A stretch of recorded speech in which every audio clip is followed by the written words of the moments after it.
Hello and welcome to Hey. today's conversation. The topic is, this isn't for fun, it's for life. And it begins with a quote by Seneca.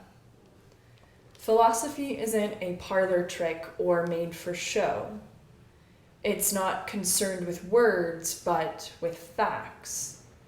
It's not employed for some pleasure before the day is spent, or to relieve the uneasiness of our leisure.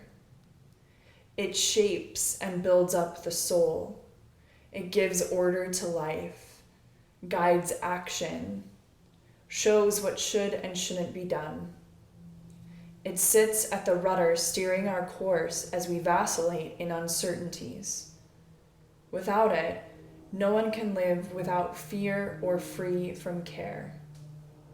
Countless things happen every hour that require advice, and such advice is to be sought out in philosophy.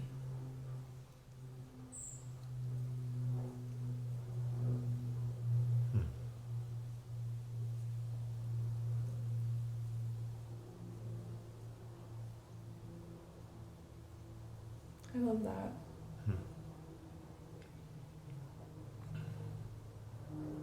It shapes and builds up the soul. It gives order to life, guides action, shows what should and shouldn't be done.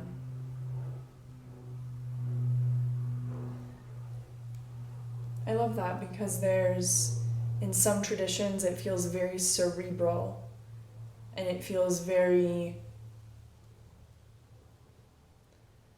intellectual. And then there's a barrier between what I understand intellectually and now I go into my everyday life and I'm still behaving according to all of my habits that I've never investigated, and I've never even learned how to investigate them, because in other forms of philosophy that I've done before, it's like, no, we're just going to sit over here and think about these facts or think about the way things are. And if you understand this completely, then your life will be amazing. If your life is not amazing, it just means you don't understand this to the core, which is maybe true, but the philosophy itself wasn't helping me in each moment of life. Do I go right? Do I go left? How do I perceive this situation?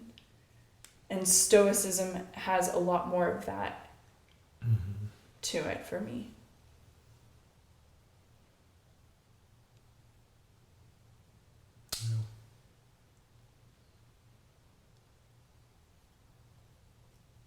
I don't have anything. That's good. Yeah? Okay. Yeah.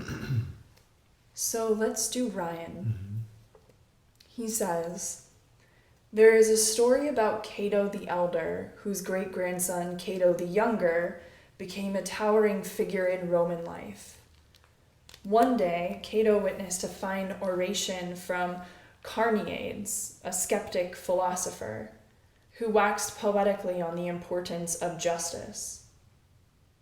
Yet the next day, Cato found Carneades arguing passionately about the problems with justice, that it was merely a device invented by society to create order. Cato was aghast at this kind of philosopher who treated such a precious topic like a debate where one would argue both sides of an issue purely for show. What on earth was the point? And so he lobbied the Senate to have Carneades sent back to Athens, where he could no longer corrupt the Roman youth with his rhetorical tricks. To a Stoic, the idea of idly discussing some issue, of believing or arguing two contradictory ideas, is an absurd waste of time, energy, and belief. As Seneca said, philosophy is not a fun trick. It's for use, for life.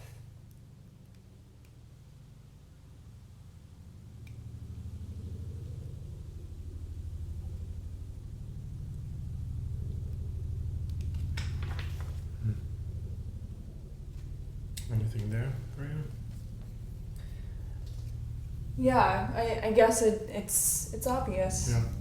Yeah, I think he's making the distinction. There's sort of like the academic philosopher who spends a lot of time just sort of debating things, and then, but of course, philosophy is meant to be lived. Yeah.